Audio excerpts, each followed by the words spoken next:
Proverite, pogledajte se malo kako sedite dok ste tu. Šta možete da primetite?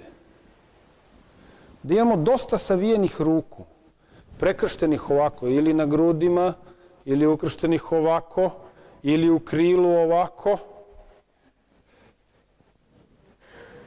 Imamo i tu varijantu ovako, to je onaj mislilac. Ali imamo i ovu donju ruku, dakle ona, pa da, to je odbrambeni položaj. Kad prekrstim ruke ovako, kažem ne, nemoj mi prići.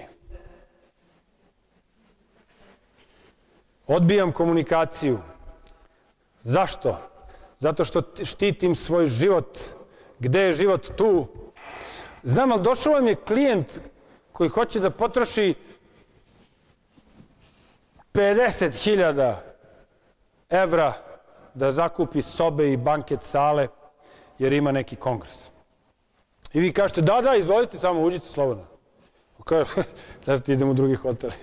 Ja ću pričam s tobom, a ti nećeš da pričaš sa mnom.